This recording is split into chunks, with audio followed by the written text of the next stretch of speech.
Welcome to Life at a Museum from the Kids in Museums Youth Panel. I'm Mohammed. Dust off your ideas of what a museum is and join me and the rest of the youth panel as we explore museum life behind the glass. Future-focused conversations bridging the gap between young people and old institutions, from career tips to climate activism. What can museums offer young people today and how can we shake things up?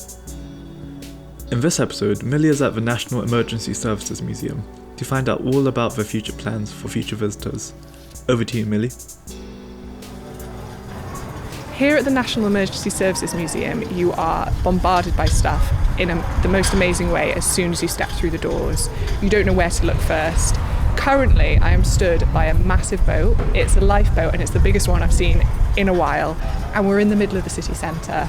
Walking through the museum, though, you pass by fire engines, bicycles, trenches, just the most interactive experience I've seen in a while, and it is a full journey. You don't know what's going to be around the next corner, and I absolutely love that. There just seems to be so much to explore, and I can't wait to see the next room.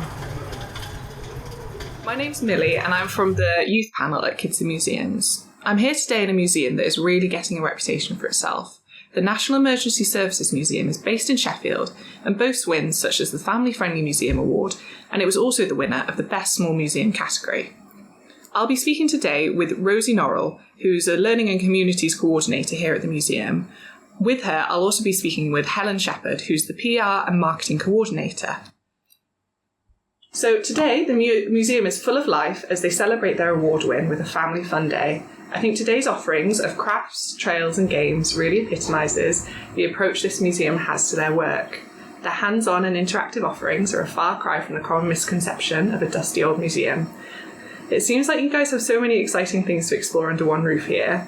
I'd love it if you could tell us if you have a favourite item or a corner of the museum, or is that like having to pick a favourite child?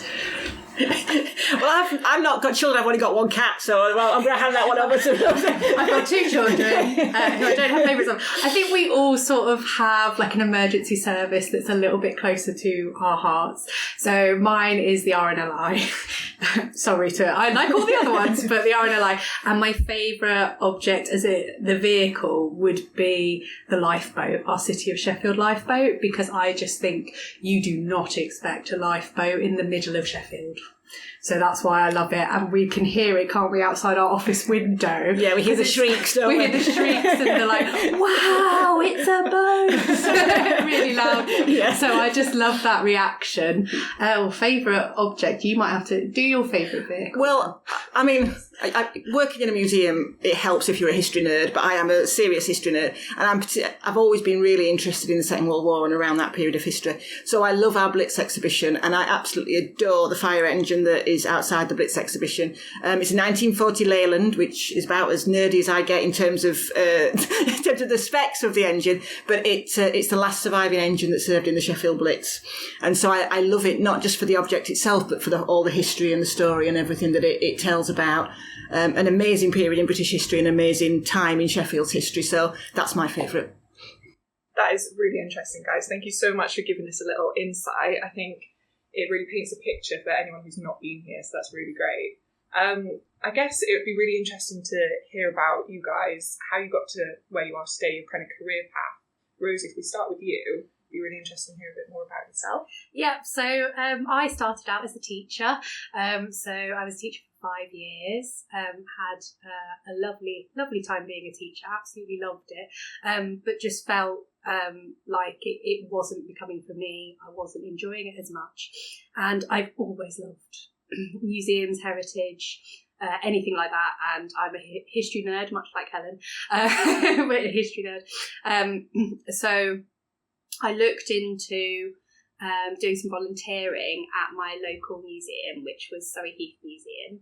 I'll give them a shout out.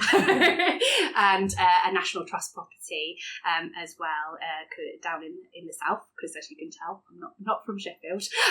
So I did that, got some really good grounding in museum education, because obviously I had a lot of knowledge in the national curriculum and what teachers were looking for and that sort of thing, because I was one. But getting that grounding in museums and the way they work was really instrumental to me then getting a job in another museum called Petersfield Museum, which also has police cells, so that seems to be a theme for me and my museum jobs. And I had a wonderful 2 years there. And then I had my little boy, first little boy. And during that time, my husband got a job in Yorkshire. So we headed up north, because he's from Yorkshire, headed back to his homeland. I was looking for a job in museums. Luckily for me, as I was a teacher, I could do supply teaching, so I was doing supply teaching. And I came across the National Emergency Services Museum. I was like, this sounds amazing. So I went in, and of course I brought my little boy, who was 2 at the time, and I brought him in. And usually when I went into a museum with a toddler, I instantly was like, oh, don't touch anything. Don't go near anything, like rein them in, make sure they're really close to you. I walked through the door and I just instantly was like, okay, I can relax. Like, this is an environment for him. It's, this is what he loves. We spent absolutely ages just looking around. I was like, yes, I love it. So then I spoke to our CEO, my now boss, Matt, and asked him about the job. And again, I saw him, and he was in his painting overalls, because he was doing some sort of work or some sort of job. He gets stuck in. He's very hands-on, our boss, and he came down to talk to me, and he apologised for what he was wearing. But I was like, this must be a great place to work if the boss is just like, yeah, no, I'm gonna be doing what everyone else is doing, like volunteers and everything are doing and maintenance are doing. And so we had a good chat. And here I am now, 4 years later, still here. Wow. So did you start off in the role that you're currently in, or did you progress within? So originally I was learning and discovery coordinator, and now I'm learning and communities coordinator. So I've sort of added communities to my little learning bubble. So I've expanded a bit more. So it's not just about education and school groups. It's also about going out into the community. So lots of links with Create Sheffield, for example, do a lot of work with them. And I also go to lots of different events as well. For example, Fire Station Open Days, that sort of thing as well, but looking at other ways we can sort of integrate ourselves within the community. Wow, that's really exciting. So you're a bit of a face for the community, Oh yes, I think that Helen will know more than me, because they wrote her Holly Gosling, who was our curator, and Matt, they wrote a book about the history of West Bar, and it's always been a place for the community, so we want to keep that community spirit in. Nice plug for the book, Rosie. Yeah. Only $7.99 in the Like shop. And how about yourself, Helen? Well, much like Rosie, been a history nerd forever, but my background is actually in PR and marketing and communications, which I studied at university and then went into various internal and external communications roles. So that was always my background.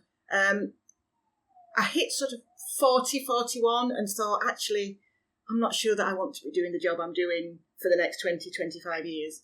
And I was in a position where I could basically give up work for a year and look at doing something different. And I'd always loved museums, I'd always loved heritage. And I thought about potentially looking for a way into museums. So I started looking for volunteer opportunities, and I ended up volunteering here in the collections team, so working with the archive and working with the collections. Absolutely loved it, literally from the first week. As Rosie has said, such a lovely team, so welcoming, such a nice place to work. So I got into the collections team and did volunteering for about a year. And then was talking to Matt about potentially doing some, how we really needed to market ourselves. A lot of people didn't know we were here. They didn't know what we were up to. They still had this idea that we were just a row of fire engines, didn't really know what the museum looked like. And I kind of nudge, wink, wink, and went, you really need someone to do your PR, don't you? And so he took me on initially a day a week to do PR, then 2, and then 3. So I now do 3 days a week here, which I split between PR and marketing, but I still get to do a little bit in the collection and with the archive as well, which I love doing. So I really feel I fell on my feet here. I took a bit of a risk in looking to make a career change at the age I did.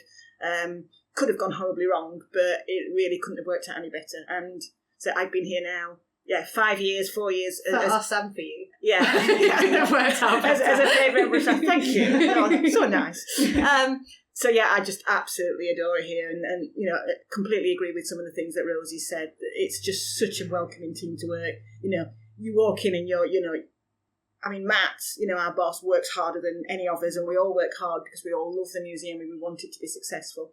But he works as hard as anyone. He's absolutely puts his heart and soul into it, and it's really lovely to be part of a team where, you know, you really know everybody is pulling in the same direction. And I know that sounds a bit twee and sickly, sorry everybody, but it's true. It's true, isn't it? Yeah, we've all got the same vision, and we're lucky in that we're such a diverse team.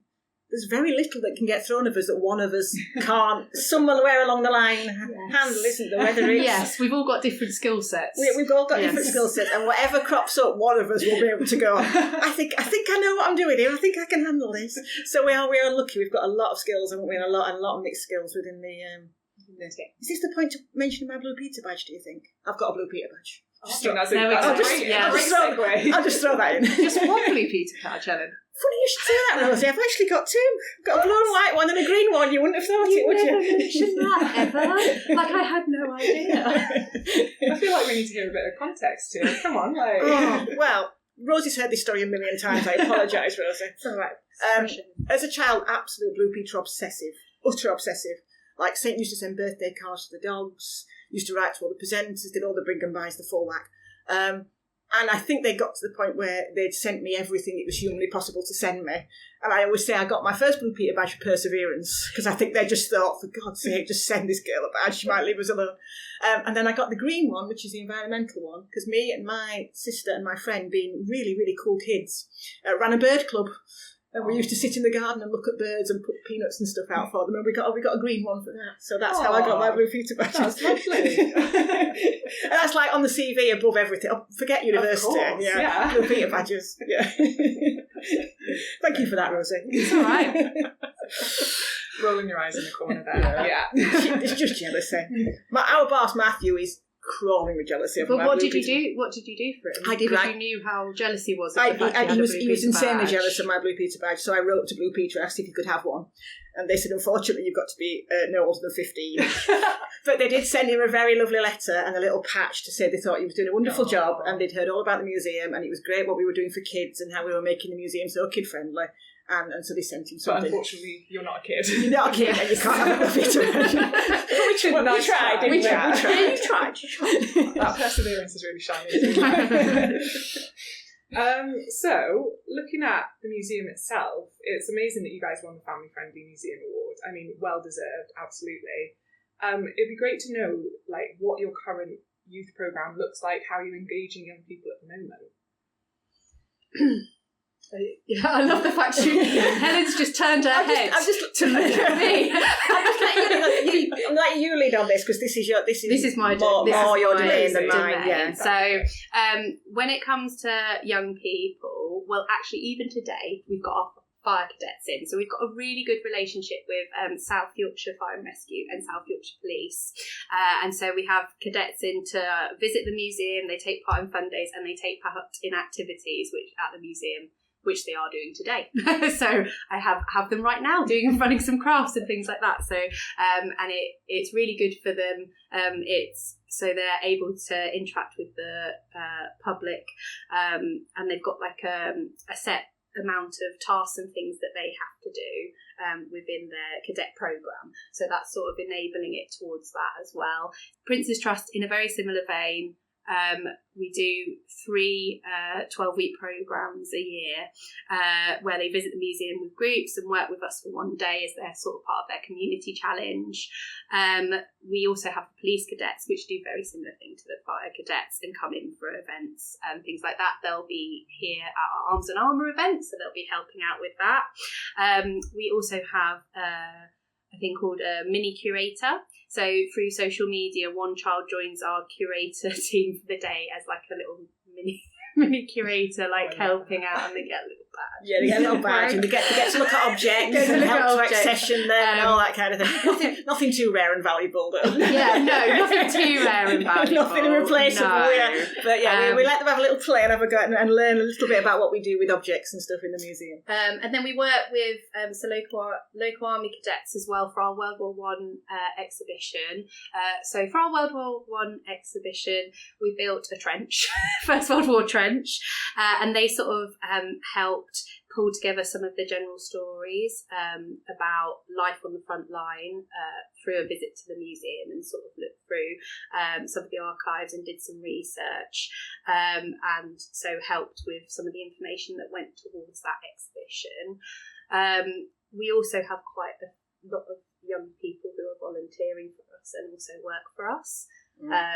Should I name check them? Go on, you'll be in trouble if you don't. I will, yeah. So we've got Paige, she's an amazing volunteer. She was originally a fire cadet, but we've not stolen her, have we? But she's we're not afraid. We've stolen her, a little bit. And so she'll come in once, twice a week, and do front of house and get those sort of skills. And I think she's really sort of, I don't think she'll mind me saying this, I think she's really like found herself, and she's really come out of her shell like since she's been with us, and she's got some really great skills while she's been here.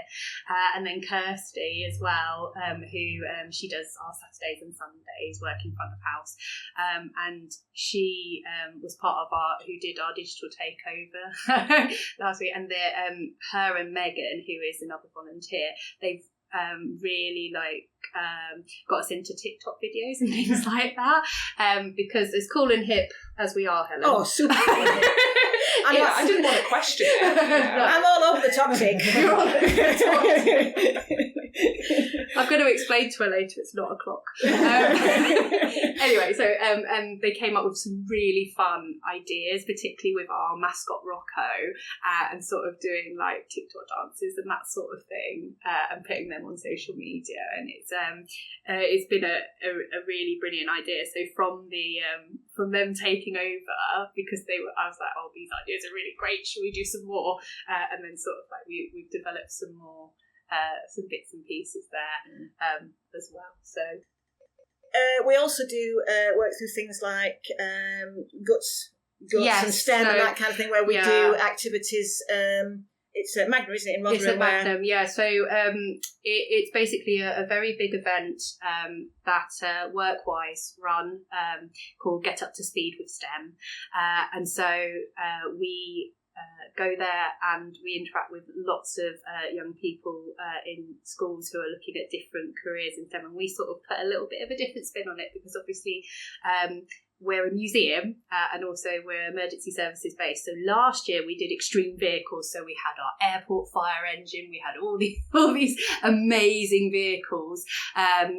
But this year we're going for a more forensics angle. So we're going to do 2 crime scenes. So we're going to have a Victorian crime scene and a modern day crime scene, so they're able to like interact and see what the difference is, but also what the similarities are between what a Victorian detective would be doing in their forensics, and then what a modern day forensics scientist would be doing in I absolutely police. love that. I feel like you know that you're in a fire station at the moment, and that's the last thing you'd expect you guys to be going out and doing, recreating crime scenes. Recreating crime scenes. It's a habit, isn't it? It's a habit. We tend to do that a lot. What? I feel like our mannequin is Dead Derek, isn't it? Dead Derek. He does become different characters, doesn't he? He does become his Victorian persona is Maxwell. Yes. Yeah. So he does have different personas. And I know one of the things that played, helped us in the award was the effort we go to make sure that there's something for everyone and how interactive the building is. And that's something that we've worked hard on in the last sort of probably 3 or 4 years, in terms of some of our exhibitions before we redid them were very much, glass cases, dusty objects, not much to do. And we really put a focus on to, yes, we want adults, to be able to come in and read the interpretation and get a lot from the museum as a kind of historical venue. But we also want to engage kids with history from a really young age. And if that means that they don't read a thing that's in the building, but they can climb a fire engine, they can try a uniform on, they can play a game, they can sing a song, it's engaging them in that history from a really, really young age. And then hopefully they'll keep coming back and they'll keep discovering more and more about the museum and finding out more and more. This is what's so important, isn't it? Because I think sometimes, like I said, with my older one, when I took him to some places and I was like, I feel like he can't touch anything, I feel like he's a disturbance and he's a nuisance. But it's so important to be like, well, they're the future visitors, so they are the ones that will be bringing their children, and they will be coming back forever. We need to instill in them this love of heritage and this love of museums. And in particular, even today, I have had people who've come up to me and they said, I came when I was little in like the 80s. When it was the Fire and Police Museum, we came and they brought their own children back, and I'm like, you keep the cycle, and as you say, we're for everyone, but also making sure that it's an environment that is child friendly and family friendly, so people feel comfortable. And the circumstances that we're in at the moment, with cost of living crisis and that kind of thing, we want it to be a good day out. We want people to feel like they've spent the money well and they've spent the time well. And, the way we do that is making sure that there's, something to engage everyone. And we've not got small children who are bored out of their minds in half an hour. And the annual ticket really helps with that. It because does, you're only paying the once and then you can come back all year. And it's not like, there's obviously a few events where, it's a paid event in the evening or something like that. But the majority of our events, so like for example today, there's no extra charge. Yeah. And if you've got an annual ticket, you can just come back in for free. It's not you've got to pay it. You've got to pay pay a bit extra, but you can just come in. Yeah. No, I think it's amazing how much you've got under one roof. You skimmed over about 10 different things there, and I absolutely love that. You're just like, and we've got this, and this, like it's nothing. But that's absolutely amazing. And I think even walking in here today, I came through the reception and I already saw at least 10 kids with a smile on their face, and you had some sensory play going on in the room next door. I think that sums up everything you just said. And I really like when you mentioned that you've got people that have come through the cadets and are now volunteering and working with you. I think that's really exciting, because I think we hear a lot about the young children, but it's nice to hear that you really have that focus on developing that. I mean, that's something we want to develop more, isn't it? We do want to do more of it. Yeah, I mean, we're looking at.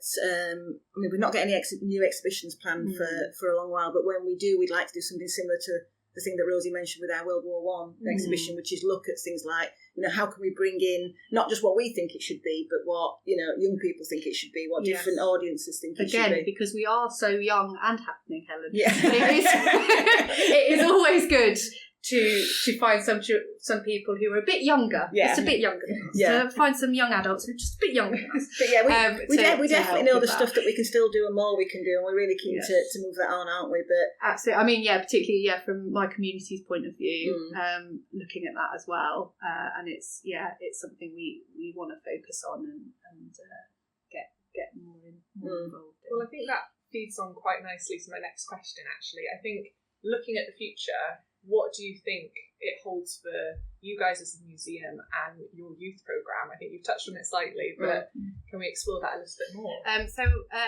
We did have a youth panel in the past, but it's not become a permanent fixture, and that's something I particularly want to make sure that is what my plan is. So all my plans are sort of pointing towards that. I want that to be a permanent fixture and to have that sort of voice. And obviously, we are sort of building the foundations of it with some of our young adult volunteers and things. So hopefully that's something that isn't too far off. And I think there's definitely, as a museum, there's more we can do in terms of just pure visitors for that sort of 16, 18 into early 20s, because we have a lot of family visitors, we have a lot of younger visitors, as you said. And I think there's more we can do in terms of, you know, are we giving enough to that sort of, you know, older end of kind of youth audience, and I think we can definitely do more looking there. at like sort of talks and that Activity, sort of thing, that kind of activities thing, that we can focus more towards young adults. I think is really key to that, and getting because it obviously, like, from 5 people who've stayed, it's obvious that, you know, once you're here, we hold on to you. We hold on to you. It's like Hotel California. You can never leave. Well, yes, but in a good way, Helen, in a good way, in a positive way. But I think, in general, I think that the future's, you know, really positive for us. The momentum that we've got from winning the Kids in Museums Award is huge for us, and certainly from my point of view, kind of from the PR and marketing side, I want to make sure that we really exploit that. And we've suffered a little bit in the past because we were once a volunteer-run amateur museum. And, you know, there's still people who say, oh, well, you're just fire engines, or, you know, and we're kind of still battling against that, and we've made a lot of progress there. So I think the future's really bright, and we're really excited about what's coming. But we are independent, we are self-funded. You know, we know that if there's something around the corner, you know, it could still impact us, it could still make life difficult for us. So we continue to strive to be the best we can, and we continue to do what we can, but we never rest on our laurels, do we? In terms of what the future might hold, because we know that, you know, you never know what's around the corner. I mean, God, did anybody see COVID coming? Yes, absolutely. Absolutely. But I think you're absolutely right. I think from winning this award, it's not sort of like, oh, well, we've won the award, so we'll just stop there. Yeah. We're the best we're ever going to be. No, because we want the legacy. We want to carry on with it and go forward. And as Helen said, just continue to be the best we can and to keep up in our game. Really. And I think the great thing for us is, you know, we are northern, we are provincial, we are, well, some of us are. Yeah, we're not small, but we're not a massive museum with massive budgets and that kind of thing. And, you know, we kind of squirrel along, and we think we're doing the right things, and we get fantastic visitor feedback, and we know people like coming to us. But you do wonder sometimes whether other people are noticing that. So the award was, you know, I mean, we were absolutely gobsmacked to win it, absolutely gobsmacked to win it. But it was so nice, for someone to go, actually, we think you're doing a really good job as well, because we think we are, you know. Yeah. And, you know, as we tell each other we're doing a good job. And as we've alluded to earlier, you know, we're a very small team of staff and volunteers. We all put our heart and soul into it, and so just to have that recognition from someone saying, you know what, you're doing a really, really good job, it kind of, I wouldn't say it kind of reignited anything, because the pilot light never went out, but it just made us think, God, actually, we could be amazing. We're on the right track. We're doing all the right things. And days like today, you know, as you were saying, there's just kids out there having an absolute whale every time. And can I also mention there are parents with smiles on their faces? Yes, that's what we like to see. Yeah, that's it. Happy children, happy parents. Happy parents, absolutely. But it's a fantastic place to work, and, you know, I mean, you know, I consider myself very lucky to have found a place and to work with the. I won't make Rosie cry. She's a terrible crier. They're aware. Yeah. Terrible. Oh yeah, of course. Yeah. Oh gosh, yes, you blubbed like a baby, didn't you? Yeah. I might have blubbed like a baby, but I didn't get to the ceremony. But let's not mention that. We won't talk about that, shall we, Helen? But yeah, it's just, you know, to work with fantastic colleagues and to really do a job where you can see the impact it's making. I think it's a fantastic place to work, and it's why we're all so proud of the award, because we really all do feel complete ownership over the museum and the direction we're going in. Yes, and rightly so. I think you've proved today that all of you deserve that award. It wasn't just for the museum, it was for all of you, because without you guys it wouldn't be here, would it? So that's really nice. And I like how positive you are. I think it can be difficult sometimes to, you know, with, like you mentioned, COVID, the cost of living crisis. Absolutely. There's a lot going on, but to hear some positivity, you know, that's very inspiring. Especially in January. Being very positive in January. I'm a Sheffield Wednesday fan. I don't usually get positivity at this time of year. Is now the time to mention that I support Rotherham? Is that a bad thing? I mean, poor you. I mean, there's always someone... Could have been worse. You could have said Sheffield United. There's always someone worse off, isn't there? We're all friends here. Okay. Oh, well, thank you guys for recapping all of that. I think it would be nice to end on a piece of advice from both of you for young people who are looking to get into the arts and heritage sector. It doesn't have to be museums, but arts and heritage. Helen, I'm actually going to start with you. Oh, the temptation to steal Rosie's. Don't steal my answer. Well, I know what Rosie's going to say, and I won't steal her answer. I would say that if you're interested in arts and heritage, make sure that you've got a real passion for it, because it's not always the easiest sector to work in. It's not going to buy you a limousine and a massive house in the country. But if that's your passion and that's what you want to do, then go for it with everything you've got. So it's not the easiest sector to work in, but it's so rewarding. So I was in PR and communications for 20 years. I worked with some fabulous people. I worked at some good places. I don't think I've ever enjoyed a job more than I've enjoyed this one. So, I would say if that's your passion and that's what you want to do, go for it and see where it takes you. Absolutely. And if you have that passion, I will give my advice. So if you have that passion, I would say find a local heritage or site or museum and go and volunteer, because myself and Helen will contest this as well. I've learned so much from volunteering and from being able to learn on the job, really, as a volunteer, and to see how the museum sector and heritage sector work. I got so much experience from it that I still apply and use now from what I did when I was a volunteer. And it was really helpful, and it was instrumental really in me getting my first job in museums, because if I just put teacher on my CV, I don't think I'd be here now. So. And ditto, I volunteered here and then got the opportunity to work here, so without that volunteering I wouldn't have got the chance. We wouldn't have been able to inveigle Matt into our way of thinking. I don't know what you mean. Yes, yeah. Definitely. Well, thank you. Great pieces of advice from both of you, and it's been amazing to speak to you and hear about you guys and the museum, the hard work that you guys are doing. So thank you so much for coming today and chatting with me. It's been great. Thank you. No problem. We've had a lovely chat. Lovely chat. We could have got on, couldn't we? Yeah, and I mean, some people only mentioned their Blue Beta badges once. There's still time. Yeah. But let's end on that note. I have 2 Blue Beta badges. Helen has 2 Blue Beta badges. I have no Blue Beta badges.